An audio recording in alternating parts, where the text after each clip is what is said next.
Hello, I apologize for the fan. I'm sort of on the move and got a little heater thing going on in a vehicle. But anyway, the purpose of this video is to clarify some things from the first video prototype and to show you around the application. This again is a connected phone, and while I'm on here, I'm going to go ahead and download another synthesizer. The one that I used in the first video was a very basic synthesizer. I don't think it's in the Oboe demos from Google, but I found it's just a very simple synthesizer. But there's others out there. There's all kinds of fluid synthesizers, fluid synthesizer, or fluid synth, excuse me. It's a very good sounding synthesizer I have found. The others I've tried, I don't remember the names off the top of my head, but some of them seem to have like a startup problem. So like my app will send out MIDI messages and whatnot, but it takes a little while to boot up and get going. So maybe it's just because it's on this not so powerful phone or whatnot.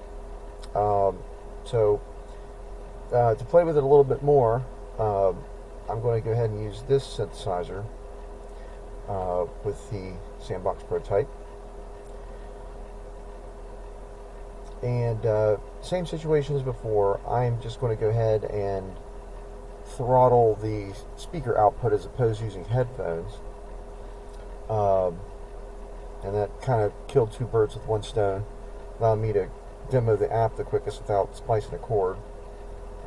Which, if you all would like me to go ahead and make a special cord so that I can, you can basically hear better the performance when using headphones, please let me know.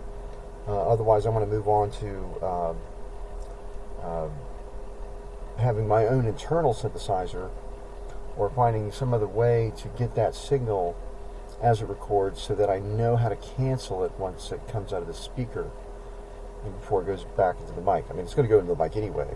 If I have the signal that's coming out of the speaker, I can sound cancel that far easier than otherwise, and then get a relatively isolated vocal track, and then no headphones, which would be great. That sounds like a good thing to me. So, like I said, these were the steps in getting this thing to work. Started with just raw audio, Fourier transform, the autocorrelation function, which and that's what it looks like. But anyway, the current in place placeholder code for the pitch detection is actually the so-called NPM algorithm by a I think it's Philip Lloyd, if I recall, or something like now.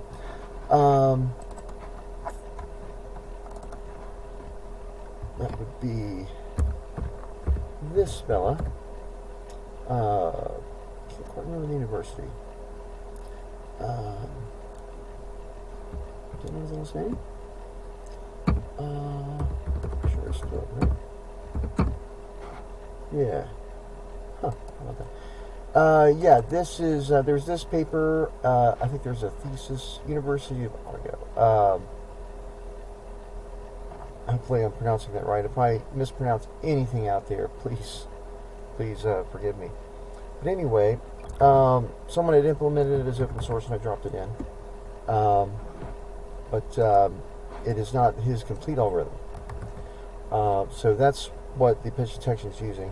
It's based around this autocorrelation function, and it's what they refer to as a time domain pitch detection / tracking algorithm.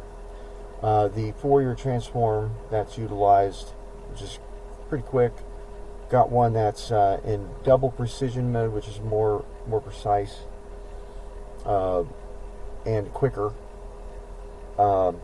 in place, and just many more improvements, but not like the fastest Fourier transformation of the West or the South or anything out there, and runs a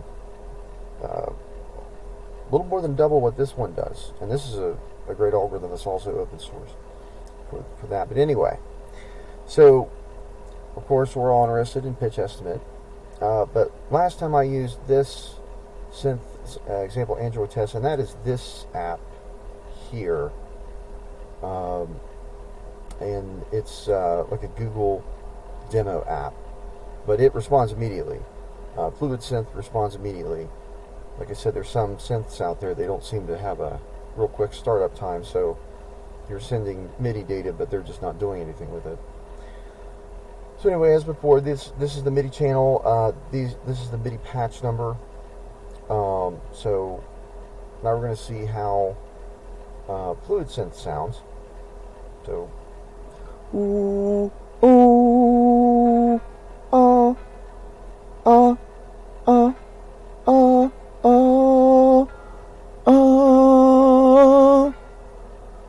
So the pianos are real staccato sounding, so I don't really have to throttle the output as much, right? So let's try another sound in Fluid Synth. Let's do something random here.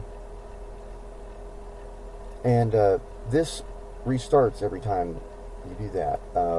And if I'm not mistaken, Fluid Synth does seem to have an issue sometimes with remembering a patch once you select it.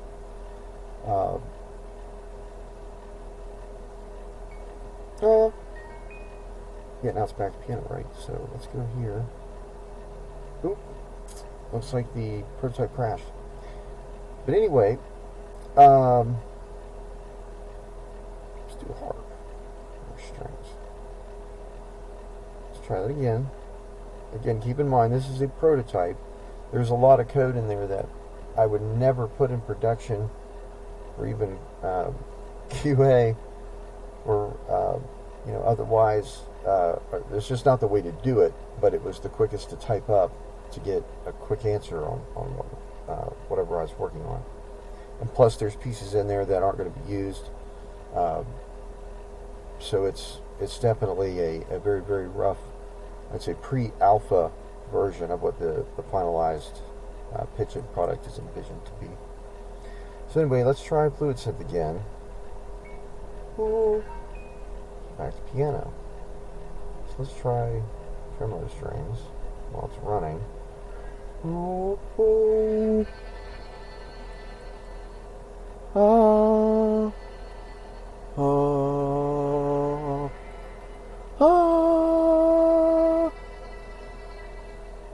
So for like very slow changing timbres with not a lot of sudden attack and decay, it tracks decently well, usable for some things.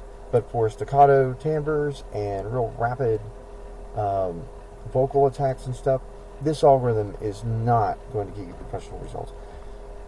That is coming next, and I'm basically looking at, I think I mentioned on Kickstarter, what's called the fan chirp transform in conjunction with constant Q.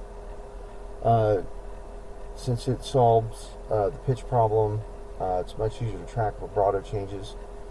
The algorithm that you're watching in the background as this thing runs, it's looking for a peak in the autocorrelation function that you saw, not quite the one that you saw, or sub-peaks thereof, so there's an ambiguity, so it has like octave errors. I think one of them actually popped up in the last video.